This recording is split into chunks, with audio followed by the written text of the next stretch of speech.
1,00,000 మంది శివభక్తులతో కలిసి మహారుద్రాక్ష పూజలో పాల్గొనండి. వెంటనే కాల్ చేసి మీ పేరును నమోదు చేసుకోండి. నమస్కారం, నేను రమారావి. ఇండియా సెక్యులర్ కంట్రీ కదండి, అంటే పరమత సహనం ఎక్కువ మనకి ఇండియాలో. మన అక్బరు పరమత సహనం కలిగిన పాలకుడు అని చిన్నప్పుడు చదువుకున్నాం సోషల్లో. 5వ క్లాస్లోనూ 3వ క్లాస్లోనూ ఉంటుండేది, లేకపోతే ఇంకా పెద్ద క్లాసుల్లో అనుకుంటలేండి, ఏ 7th 8th క్లాసుల్లోనూ అయ్యి ఉంటుంది.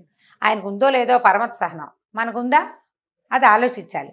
పరమత సహనం అంటే ఇతరుల మతాల్ని, అంటే ఏమనాలి, రిలీజియన్ని గౌరవించటం అని తీసుకోవద్దు మనం. ఇతరుల ఉద్దేశాలని గౌరవించటం.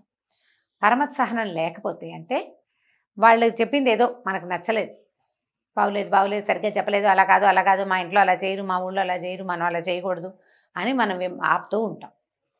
ఇతరుల అభిప్రాయాలని, ఉద్దేశాలని, వాళ్ళ భావజాలాన్ని గౌరవించలేకపోతే వాళ్ళతోటి మనం కలిసి ఉండలేం. ఎవరెవరితోటి కలిసి ఉండలేము? అమ్మా నాన్నల భావజాలం ఒకటి, మన భావజాలం వేరు.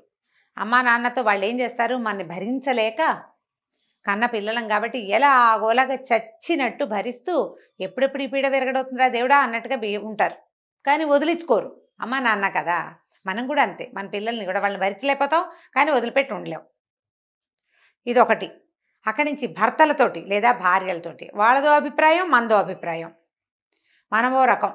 ఈ రకాల్లో ఎలా వస్తుంది? భార్య ధారాళంగా ఖర్చు పెట్టే రకం భార్య, భర్త బాగా పొదుపు చేయాలి, లేకపోతే పిల్లల ఫ్యూచరు అంటాడు భర్త.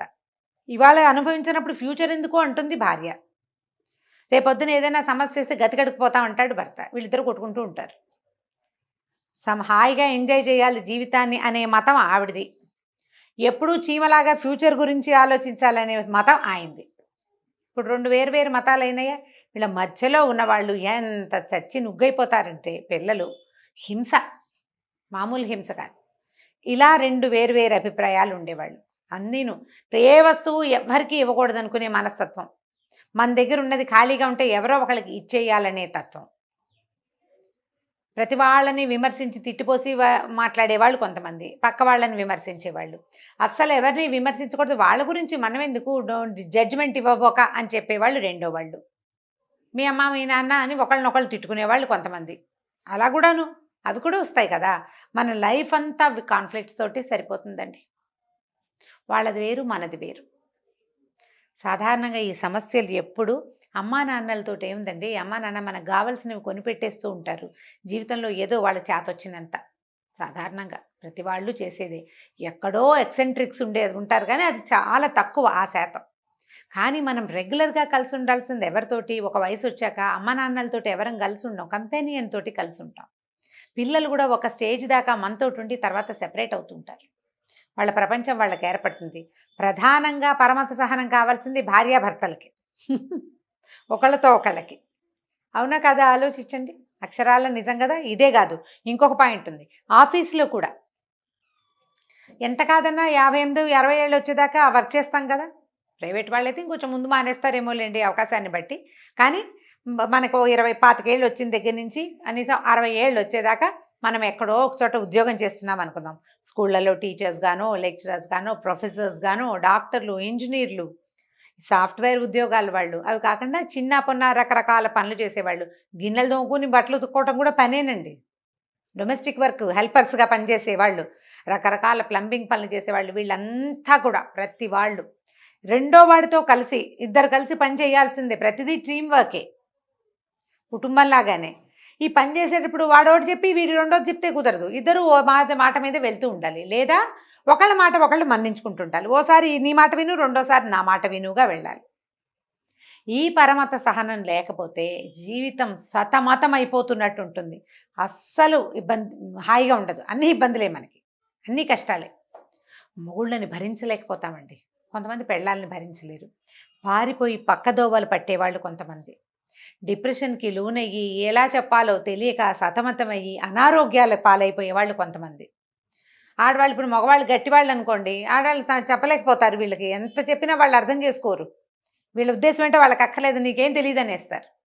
ఆ ప్రెషర్ వల్ల ఏమవుతుంది? వీపు నొప్పులు, నడు నొప్పులు వస్తాయి, సయాటికా వస్తుంది, బోల్డ్ వస్తాయిలేండి. చాలా ఉంది లిస్టు, చెప్పద్దు ఆ లిస్టు గురించి. అసలు ఎన్ని వస్తాయో. సాధారణంగా గృహిణుల ఆరోగ్య సమస్యలకి ఎక్కువ భాగం కారణము సర్ప్రెస్ చేయబడటమే అని ఒక స్టడీ ఉందండి. మానసికమైన ఒత్తిడి వల్లే శారీరకమైన అనారోగ్యాలు వస్తాయి. ఇది నిర్వివాదాంశం. మన షుగరు, డయాబెటీస్ మనకు తెలుసు కదా, డయాబెటీస్ ప్రెషర్ వల్ల వస్తుంది అని, ఒత్తిడి వల్ల వస్తుంటుంది. ఆ ఒత్తిడి వల్ల వచ్చే జబ్బులు ఇంకా బోల్డు. వీపు నొప్పి, నడు నొప్పి, కాళ్ళు నొప్పులు, తుంట్లో నొప్పి ఎప్పటికీ పోదు. భావాలు చెప్పుకునేందుకు అవకాశం ఉండదు. ఒకళ్ళు చాలా రొమాంటిక్గా ఉండాలనే ధోరణి కొంతమందికి ఉంటుంది. ఏ చీర కట్టుకున్నా, ఏ వస్తువు వేసుకున్నా భర్త మెచ్చుకోవాలని, చేసిన ప్రతి వంట బాగుందనాలని, చక్కగా ఫోటోలు తీర్చుకోవాలని, బాగా కలిసి అక్కడికి ఇక్కడికి తిరగాలని ఉంటుంది. భర్తలకు అలాంటి రొమాంటిక్ ధోరణి ఉండదు. వాళ్ళు అంటి ముట్టినట్టు ఉంటారు. వీళ్ళు ఎంత నలిగిపోతారో దానివల్ల. ఇలాంటి పరిస్థితి ఉన్నప్పుడు ఏం చెయ్యాలి? అదే ఇది రివర్స్లో కూడా ఉంటుందండి. మగవాళ్ళు చాలా రొమాంటిక్, ఆడవాళ్ళు జడ పదార్థంలాగా సింపుల్గా ఏం పట్టించుకోకుండా ఏదో ఒకటి ఎలాగోలాగా ఉన్నానులే అని భావించే వాళ్ళు ఉంటారు. అది కూడా ఉంటుంది, దానికి ఏం కాదనిలేము. కాకపోతే ఇలాంటి పరిస్థితిని ఎట్లా హ్యాండిల్ చేసుకోవాలి? ఇప్పుడు 50 పడిలో పడ్డవాళ్ళు అయితే భార్యాభర్త కూర్చుని మాట్లాడుకొని ఒకళ్ళనొకళ్ళు సర్దుకోండి ఇలాంటివి చెప్పలేం. 50లు వచ్చాక ఎవరి మాట వినరు. ఎవరి గోల వాళ్ళది. వాళ్ళు అలాగే అంటుంటారు, వీళ్ళు ఇలాగే ఉంటుంటారు. లేదా వీళ్ళు ఇష్టారాజ్యంగా ఉంటారు, వాళ్ళు అలాగే అఘోరిస్తుంటారు. ఇక చేసేదేం లేదు. ఇది ఎవరు చేయగలుగుతారు? కొంచెం కొత్తగా పెళ్ళైన వాళ్ళు, పెళ్ళైన 7-8 సంవత్సరాల లోపల వాళ్ళు. వీళ్ళకి ఈజీగా ఉంటుంది. ఈజీనెస్ ఎక్కడొచ్చిందంటే మాట్లాడుకోవాలి. దీన్ని నాకు చాలా ఇలా కావాలి అని మనం చెప్పగలగాలి. లేదా నువ్వు ఈ ధోరణి నాకు ఇట్లా ఉంటే నచ్చదు, నాకు ఇట్లా కావాలి. ఇప్పుడు నాకు ఇలా కావాలి అంటే అదేదో మన బొట్టో మన కాటుకో కాదు కదా మనం చేసేసుకోవడానికి. అవతల వ్యక్తి ఉన్నాడు కదా, రెండో మనిషి. ఇప్పుడు మన బొట్టే అనుకోండి, ఓ చిన్న బొట్టు పెట్టుకోండి. నీకు పెద్దగా కావాలంటే ఆవిడ ఉషా ఉతుప్పులాగా ఇంత పెద్ద బొట్టు పెట్టుకోవచ్చు, మన ఇష్టం. మన మొహం మనం దిద్దుకుంటాం. ఇప్పుడు అవతల వాడి మొహం మీద బొట్టెట్టాలంటే వాళ్ళు ఒప్పుకోవద్దు, వాళ్ళు ఒప్పుకోవాలి కదా. వాళ్ళతోటి మాట్లాడుకోవాలి. ఎవరితోటి మనకి ఈ సమస్య వస్తుందో అత్తగారులతోటి కూడా నండోయ్, ఇందులో కూడా అనుమానం ఏం లేదు. అత్తగారు, ఆడపడుచు, తోడుకోడళ్ళు, వాళ్ళతోటి కూడా, కొలీగ్స్ తోటి కూడా నువ్వు ఇలా బిహేవ్ చేస్తున్నావు, నా ఉద్దేశం ఇది, మన ఇద్దరం కలిసి న్యూట్రల్గా వెళ్దాం అని మాట్లాడుకోవాలి. దీనికి మనం ముందు సాకల్యంగా ఆలోచించుకోవాలి.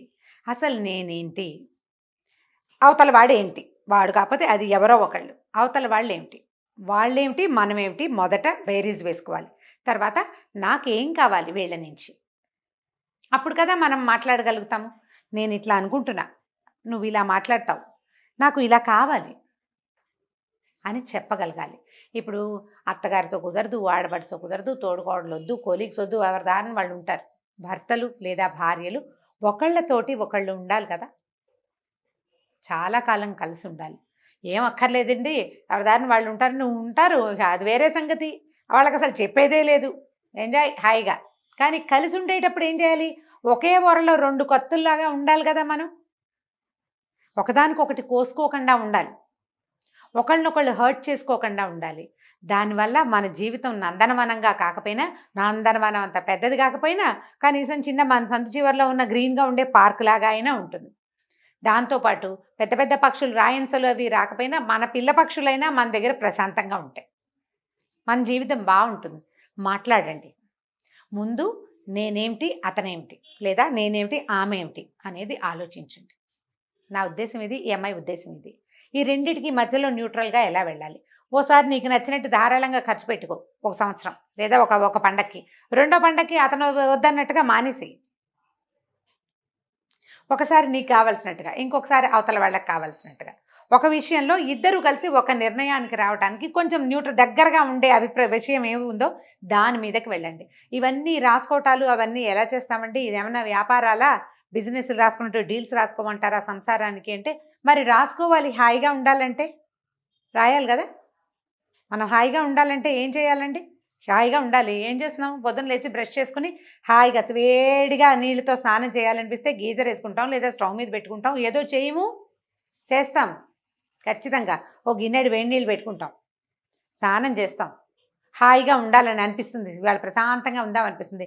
చక్కగా ఏదో క్రీమ్ రాసుకుని, పౌడర్ రాసుకుని, లేత రంగు బట్టలు కట్టుకుని కులాసాగా అలా ఉండటానికి ట్రై చేయము మనమండి. తప్పకుండా చేస్తాం. యాక్టివ్గా ఉండాలనిపించినప్పుడు వైబ్రెంట్గా ఉండే బట్టలు వేసుకుంటాం. డెఫినెట్గా చేస్తాం మనం. అలాగే దీనికోసం కూడా చేయండి. ఎక్కడికైనా వెళ్ళాలంటే చక్కగా తయారమ్మా, ఎవరైనా చేస్తారు, ఆడా మగ తేడా లేదు అందులో. పిల్లల్ని రెడీ చేస్తాం, మనం రెడీ అవుతాం, ఈ బట్టలు వద్దు ఆ బట్టలు వేసుకోండి మ్యాచింగ్గా బాగుంటుంది, భార్యాభర్త ఒకటే రకం బట్టలు, లేతే తల్లి పిల్లాడు తండ్రి కూతురు ఒకటే రకం బట్టలు వేసుకోవడం, ఇప్పుడు అంతా ట్రెండ్ నడుస్తుంది కదా. ఇవన్నీ చేసేటప్పుడు, ఇన్ని ఫ్యాషన్లు చేసేటప్పుడు, ఇన్ని రకాల ఆలోచనలు చేసేటప్పుడు నువ్వు నేను సర్దుకుని ఉండడానికి కూర్చుని మాట్లాడుకుందాం, ఆలోచించి చేద్దాం, రాసుకుందాం మనకు అసలు ఏం కావాలి అనేది అని మనం ఎందుకు చెయ్యం? అసలు బజార్ వెళ్తే ఎన్ని చొక్కాలు ట్రై చేస్తారో, ఎన్ని ప్యాంట్లు ట్రై చేస్తారో, ప్రతి వస్తువు బెల్ట్ సాక్స్ వేసుకోలేండి, అన్నీ వేసుకుని చూస్తారు కదా. అందరూ చేసేదే. అసలు ట్రయల్ రూమ్స్ ఎప్పుడు బిజీగానే ఉంటాయి, ఏ మాల్లోకి వెళ్ళినాను. అవును కదా. మరి అలాంటప్పుడు మనకు కావలసినట్టుగా ఉండడానికి 3-4 ప్లాన్లు వేసుకుని ఒక ప్లాన్ మీద మనం ఎందుకు చేయకూడదు? చెయ్యొచ్చు. అప్పుడు మనం ఇతరుల మతాన్ని గౌరవించగలుగుతాం. ఒక అమ్మాయి బ్రైట్ బట్టలు, పెద్ద పెద్ద వస్తువులు వేసుకోవాలని చూస్తుంది. ఆ భర్తకి సింపుల్గా లేత రంగు డ్రెస్ వేసుకుని ఆ పక్క నుంచి వెళ్తున్న అమ్మాయికి వేసి చూస్తుంటాడు ఆయన, ఇప్పుడు కొళ్ళు మండిపోతుంది. కానీ ఈ అమ్మాయి ఛాయిస్ ఇది. నీకు బ్రైట్ బట్టలు ఇష్టం, అతను లైట్ కలర్స్ ఇష్టపడతాడు. అప్పుడప్పుడు వేసుకో, పోనీ చిచ్చి నేను వాళ్ళ ఛాయిస్ ప్రకారం నేను వేసుకోనండి, ఆయన ఛాయిస్ ప్రకారం ఆయన వేసుకుంటాడు అంటే మాట్లాడుకోండి దాని మీద. దానికి కూడా మాట్లాడుకోవాల్సింది. నీ ఛాయిస్ ప్రకారం నువ్వు ఉండు, నా ఛాయిస్ ప్రకారం నేను ఉంటా. మన ఇద్దరం కలిసి ఫోటో తీర్చుకునేటప్పుడు ఒకళ్ళ ఛాయిస్ ప్రకారం ఒకళ్ళు వేసుకుందాం, లాంటివి మాట్లాడుకోండి. ఇప్పుడు మీరు ఇచ్చిపుచ్చుకునే ధోరణిలో ఉంటే పరమత సహనం చాలా సింపుల్, భలే ఈజీ. అది లేదనుకోండి అప్పుడు కష్టం. మ్యారేజ్ డేకి బట్టలు సెలెక్ట్ చేస్తాం, నీ బట్టలు నేను, నా బట్టలు నువ్వు సెలెక్ట్ చేసుకుందాం. మరి ఎక్కడో వేరేగా ఉందనుకోండి, మీకు పింక్ ఇష్టం, ఆయన ఇంకోటి ఏదో తీసాడు, అది బాగులేదు మీకు, అప్పుడు కొంచెం మాట్లాడుకోవాలి, పోట్లాడకూడదు. మీరు మాట్లాడడం మొదలు పెడితే ప్రతి విషయంలోనూ మాట్లాడగలుగుతారు. పోట్లాటకి మా చిన్నప్పటి నుంచి అలా ఉంది అలాంటివి చెప్పద్దు. మా నాన్న నాకు కావలసినట్టుగా చేసేవాడు అని అనకూడదు. నాన్నలు చేస్తారు, భర్తలు చెయ్యొద్దు. భర్తలు చేసేలా చేయటమే నీ ప్రతిభ. నాన్న పేరు చెప్పకూడదు. అతని మతాన్ని నువ్వు గౌరవించాలి, నీ మతాన్ని అతను గౌరవించేలాగా చేసుకోవాలి. దీనికి ఖచ్చితంగా ప్రయత్నం చేయాలి. ఆ ప్రయత్నంలో భాగంగా ఏం చేయాలి? మొట్టమొదట నీ మాట నేను వింటాను, నా మాట నువ్వు విను. నువ్వేం చేస్తావో నాకు చెప్పు, నేనేం చేయదలుచుకున్నానో నీకు చెప్తా. రెండు కలిసి మధ్యలో ఉన్న మార్గం తీసుకుందాము. ఈజీగా ఉంటుంది చూడండి. ఒకసారి దీని మీద ఆలోచించండి. 50 అబవ్ వాళ్ళు కూడా ఈ ప్లాన్ ఆఫ్ యాక్షన్ చేస్తామంటే నాకేం అభ్యంతరం లేదండి, నేను మీతో ఉంటాను. జిందాబాద్ అంటమే. చేయలేకపోతారని నేను భావిస్తున్నా. మేము చేయగలమండి, మేము కూడా ట్రై చేస్తాము, ఇది మార్పు తెచ్చుకోవడానికి ప్రయత్నం చేస్తామన్నారా, జయహో, బ్రహ్మాండంగా ఉంటుంది, చాలా బాగుంటుంది జీవితం. కొత్తదనం వచ్చేస్తుందండి లైఫ్లోకి. పక్క వాళ్ళ ఉద్దేశాలు తెలుసుకోవడానికి ట్రై చేయండి. మీ ఉద్దేశము వాళ్ళ ఉద్దేశము మ్యాచ్ చేయండి. పరమత సహనంతో మెలగండి. వైవాహిక బంధం చాలా హాయిగా ఉంటుంది. దానివల్ల మీ చుట్టాలు పక్కాలు, మీ ఫ్రెండ్స్, మీ పిల్లలు, మనవలు, మీ వియ్యంకులు అందరూ హ్యాపీగా ఉంటారు. అందరూ మిమ్మల్ని చూసి నేర్చుకుంటారు. ఇతరులు నేర్చుకునేలాగా ప్రవర్తించండి. పరమత సహనాన్ని నేర్చుకోండి. ఈ వీడియో కనుక మీకు నచ్చినట్లయితే లైక్ చేయండి, షేర్ చేయండి. మరిన్ని వీడియోస్ కోసం మా ఛానల్ని సబ్స్క్రైబ్ చేసుకోండి.